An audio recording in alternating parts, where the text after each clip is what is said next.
Hello out there to everyone who has been watching us over the last 10 months. It seems like such a crazy time, and it's easy for me to first off start by saying thank you for watching. Thank you for being a part of our lives. Regardless of how much we get to see each other in person, it's nice to know that there are other people out here who care, who are interested in the same things, primarily that we are rooted and grounded in Christ. It's easy for me to start by making this other simple statement. 2020 has been an interesting year, to say the least. I think of all the things that have happened, it has been unusual for sure. And there have been difficult times and challenges. But I struggle with one thought that seems to be pervasive in our culture right now, is that 2020 was a disaster of a year. That it was all bad. And here's what I mean by that. Just thinking about my own personal experiences, I know that there have been 4 to 5 weddings for those who are part of Mountainside. I've known several individuals to be engaged, 3 within the last couple of weeks. And then I know personally from myself, I had a child, another beautiful bouncing boy just in the last month, and I know many other families. And all of these are joyous occasions. And so for me, it's difficult to say that 2020 was bad. And even when I think of the things that are tragic in and of themselves, there have been a lot of funerals, a lot of individuals of our own congregation that have passed away in the last year. And I think of Arlene DeFore and Dan Scott, Maria Ulibarri. Personally, my grandfather passed away. I know the Anion Ornews and their grandfather passed away. And although those are tragic instances, I'm also filled with great joy and hope because I know that they are experiencing the greater translation. That they are a part of the grand scheme of things. And so it's not tragic for them, just for us who have been left here on earth, but they have received their ultimate reward. And so even in instances like that, I struggle with saying that 2020 is a bad year. Now, I'm not trying to trivialize or downplay the struggles that we've gone through because it has been challenging. But I do want to shine a ray of hope as we look over the last 12 months of the year. And as we reflect on 2020, one thought has been pervasive in our culture. And that is the idea of life. We've gone to great concerns to extend the lives of individuals. We've tried our best to keep people healthy and to help people live longer. And this is not a bad thing. I think it's very admirable that we champion for life itself.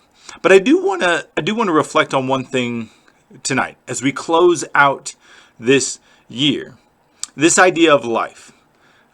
We have to first understand where life came from for it to have any value at all. And we understand that life in and of itself is a gift from God. And that means that all life is a gift from God.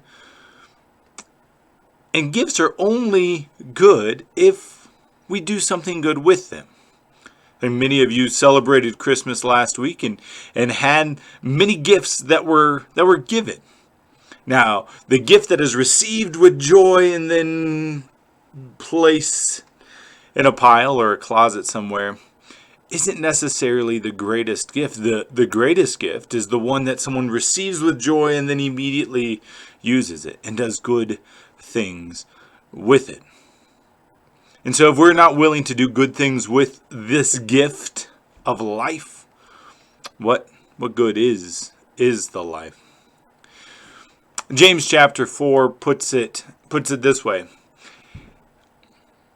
Follow along as we read. James chapter 4, verses 13 through 17. Look here who say, today or tomorrow we are going to a certain town and will stay there a year. We will do business there and make a profit.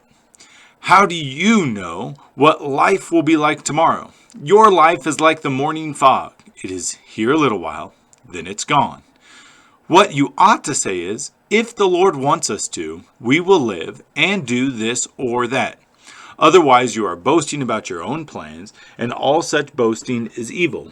Remember, it is a sin to know what you ought to do and then not do it.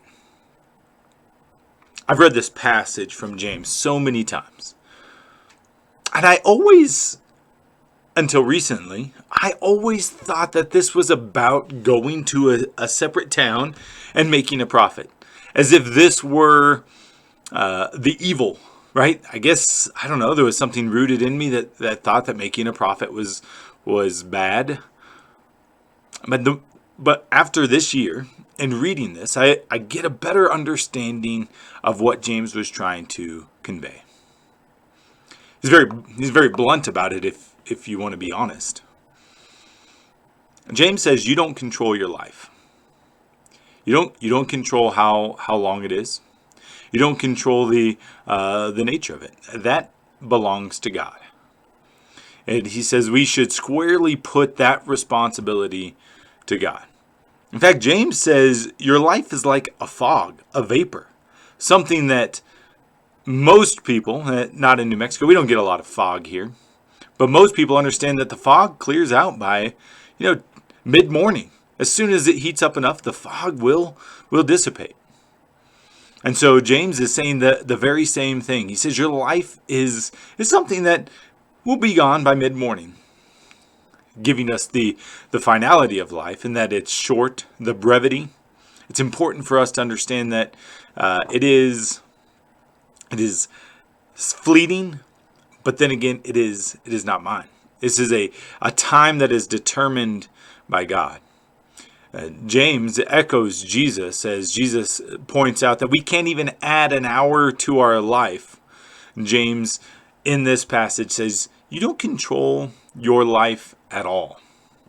He says, but the reflection, the attitude that we should have is, if the Lord wills, we will live. Our lives are in God's hands all the time, whether we want to believe that or not. Our lives are not controlled by how many times I wash my hands. My life is not controlled by receiving or not receiving a vaccine. My life is ultimately and always in control and controlled by God. Those are things I can't change. And so James adds this last part that it's cutting, to be brutally honest. He says when you're making plans, make sure that God is the priority. Then he says, if you know what you should be doing and you're not doing it, that's sin. That's missing the mark. He says if you know the right thing to do and you choose not to do it because you're worried about maybe you're even your own life, you are missing the mark. That's a challenge to us. And so here's my challenge to you. As you go into 2021, what are you doing with the life that you have been given? Certainly we can all be proud that, the Lord willing, we made it through 2020. I know there's a couple more hours left on the clock, but if God wills it, you will make it to 2021. And so if your life is extended another minute, another hour, another day, week, years, what are you doing with that time? Yes, it's a cause to celebrate you made it through a very difficult time in 2020. But what are you doing with that time next year and the year after? These are things for us all to reflect on, to think about. Thank you all once again for watching. I'll see you in 2021. God bless you. God take care of you.